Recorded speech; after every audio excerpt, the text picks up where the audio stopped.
તને ના પૂછ્યું? હા, તારે બોલવાનું છે. બોલ બોલ, તો ગાય છે ને માઈક જોઈને. લગતી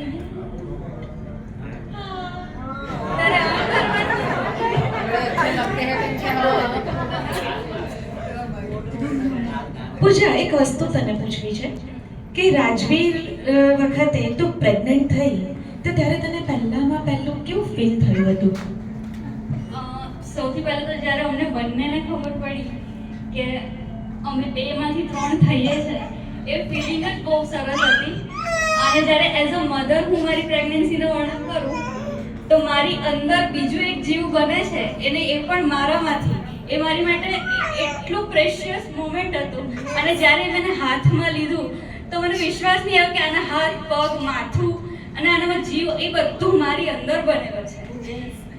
પહેલી સોનોગ્રાફીમાં જોયું ત્યારે કેવું લાગ્યું? ત્યારે એના હાર્ટબીટ સાંભળ્યા ને ત્યારે આ ગૂઝબમ્સ આવી ગયા અને એવું લાગ્યું કે બાપ રે, આ શું છે? મારી અંદર 2 હાર્ટ છે, એક મારું એક મારા બચ્ચાનું. ખૂબ જ અલગ અને અદ્ભુત ફિલિંગ હોય છે. મેમ પ્લીઝ તમે પણ કંઈક કહેશો? It's undescribable, but Pooja did a good job explaining Sintai. અચ્છા, હવે જેના થકી છે એટલે એને તો કેમ ભૂલાય?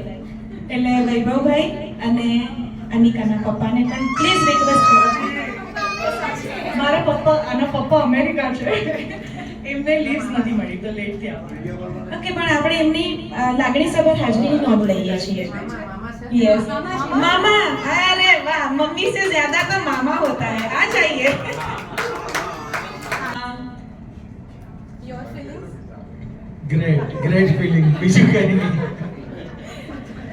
પછી એવું થાય ને, સાલા મેં તો સાહબ બન ગયા ને બદલે મેં તો યસ પાપા બન ગયા. પ્રાઉડ ફીલ થાય. અને ઊંઘવાનો એક્સપિરિયન્સ પૂછો. પ્લીઝ સે. બસ એ ઊંઘ જતી રહી. પણ એ ઊંઘનું વળતર બહુ સારું મળવાનું છે. સો ઇન્વેસ્ટમેન્ટ છે આ વસ્તુ.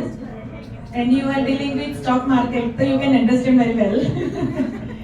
Okay, something from you? I am speechless because I don't have any. Please come in the centre. હું એક્સપ્રેસ નહીં કરી શકું because પરી છે નાની. દેખાય છે પરી beauty. Bus. But I would add, sleepless nights પપ્પા જે છે ને એમને બરાબરથી ખબર પડે, કારણ કે ઇનિશિયલી જ્યારે mother goes through the first 2 કે 3 weeks, પપ્પાનો support is all that you need. અહીંયા આગળ આઈ કેન સી કે પૂજાને દાદા દાદીનો, નાના નાનીનો બધાનો સપોર્ટ મળ્યો છે. અમે લોકો યુએસમાં હતા, ઇટ્સ વેરી ડિફિકલ્ટ. ખાલી હું અને મારા હસબન્ડ હતા અને મારા મમ્મી હતા, તો એવું લાગે મમ્મીએ બધું જ કામ કર્યું હતું. એન્ડ ઇટ્સ ટુ મચ, કારણ કે જે હસબન્ડ હોય એ લોકો હંમેશા છે ને બેક સાઈડ પર હોય, કારણ કે બધું કામ આપણે કર્યું હોય એવું લાગે બધાને, પણ ઇન ધ બેકગ્રાઉન્ડ એ લોકોએ વધારે કામ કર્યું હોય. કારણ કે જ્યારે પ્રેગ્નન્ટ હો તમે, તમારું બોડી પ્રિપેર કરે તમને મમ્મી બનવાનું, એ લોકોને કોઈ પ્રિપેર ના કરે.